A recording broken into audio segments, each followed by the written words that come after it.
Hi everyone, it's Paola. Welcome back to my art and design channel. Yes, that's what I'm here for. Back with another video. In today's video, I'm going to look over some old projects I've done throughout the years, and these are my favorite, and I'm going to talk a little bit in depth about why they are my favorite as in my design journey and in my art journey. So I hope that can be fun and inspiring for you guys, and I hope you enjoy. Before we get started, please subscribe and follow me on Instagram, and also I have a link down below my Patreon if you want to join my Patreon, become a patron, get some cool stuff, and also I've linked my Venmo now, which I'm only accepting like $1 to $5 donations, so if you just want to give me like a really small donation, help contribute to this channel, that's down there too. So let's get going. So the reason I actually thought to do this video is because I really wanted to share more details about projects that I'm really proud of. And the main reason, catalyst behind making this video was my Objects magazine. Oh my god, it looks amazing on camera. I'm so proud of this project. This project was like such a big deal for me. It was my senior show, so it was like my last year, my last design classes. And I got to make like a whole personal project, had an exhibition where I did like a whole setup and everything so everyone could like flip through these and look at the little setup that I had. And yes, this was a very big project and it was one of my proudest. So let's talk about it a little bit. So I got 4 made. I didn't do the actual printing of this. I got it printed. I love getting stuff printed at smaller studio places where they do like custom printing. I would not really go to FedEx really, so I love going to independent like print shops, and the one I went to was at my university, which it was still kind of like an independent print shop, and then all my friends worked at it, so I was always there, and they were so helpful. Obviously it was like all my best friends, and they helped me print this with like magazine quality. It really felt like a magazine.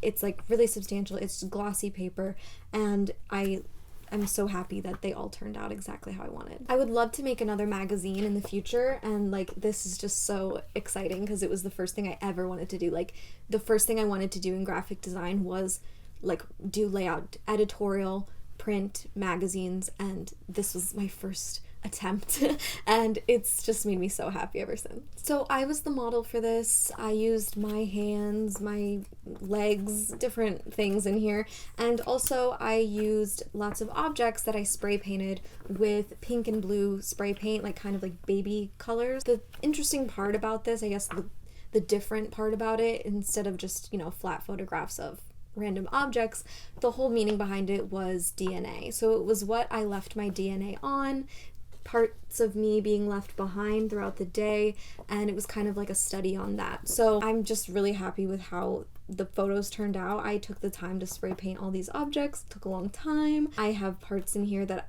people might deem gross, like some, you know, toenail clippings and things like that. But yeah, I have all the pictures on my portfolio on my website, which is always linked below.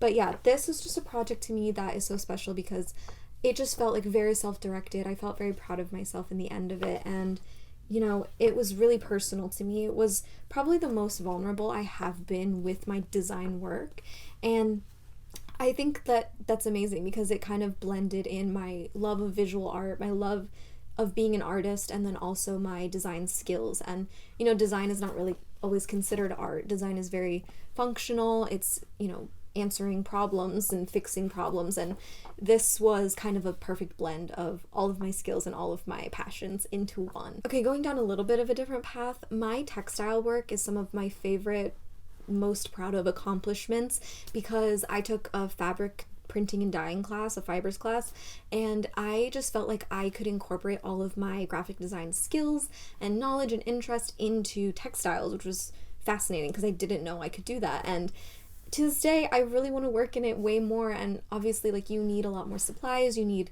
kind of space to do that, and I just haven't had the opportunity again. I would love to go do like another class or something, but yeah, so let me show you my most proud work. So this is literally just folded up at this point. I didn't ever get it stretched on a canvas or anything. Maybe I should at some point, but I have photos of it. Like it's been photographed, it's been figured out. But yes, this is my print. I don't even know, it's so big. How are you gonna see it all? But the great part about this is that I did this from start to finish. Like this started as a plain just beige piece of fabric, and I turned it into this. Like, I made this color with dyeing, and then I went through and I screen printed on it, and I screen printed letters, like block letters, that turned out so like smooth, seamless.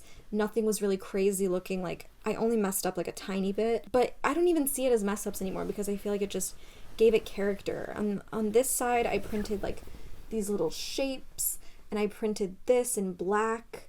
Very cool. And what I love about this project is, while it is a different medium, it's not normal graphic design, typical graphic design, I feel like maybe this can help you if you're struggling with stuff and you want some inspiration.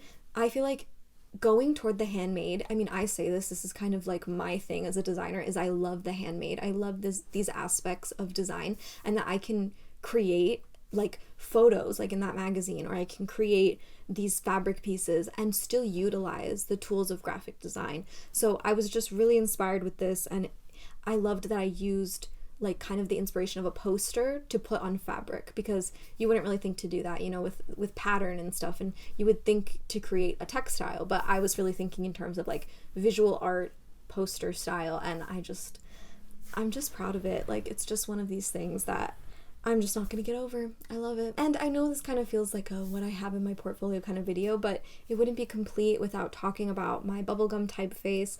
Some of you have probably seen it before, I've talked about it before, but I loved this because I, again, went with that handmade feeling, and I got to create an alphabet. I love typography, and make it out of something really like tactile and real.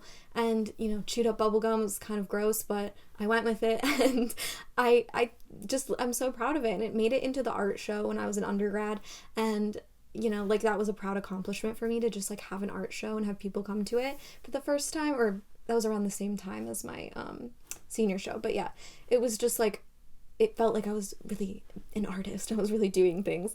But yeah, I've just always been proud of this project, and I can't not mention it because I felt like this was the type of work that I really want to be gearing toward. And ever since then, I haven't really found a way to do something like that again, and I really want to find my way back to that. So to end everything, I want to talk about kind of my journey through branding design.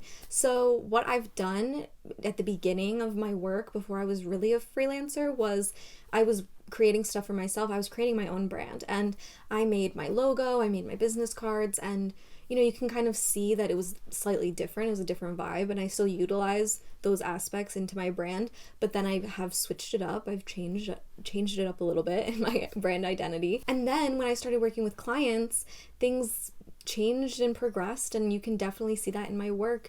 I have done, you know, a logo and a business card for my mom's business.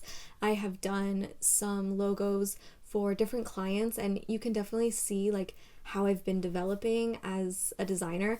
Some of my stuff I'm not like super proud of, but I don't regret anything, and I feel like you can see my journey.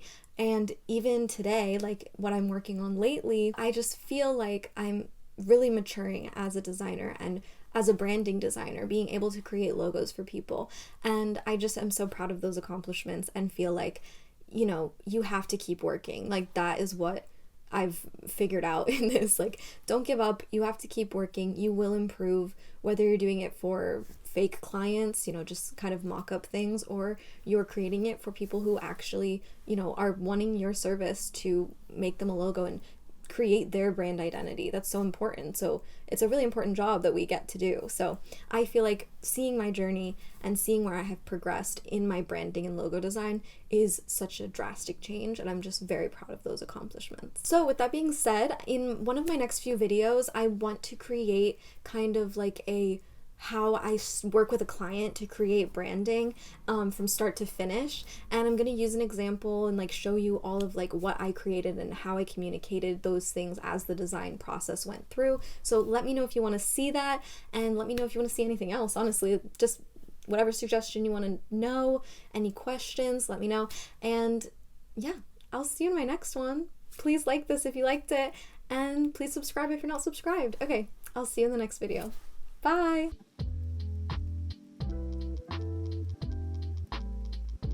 Calm, cool, collected. Reduce, reuse, recycle. Rihanna.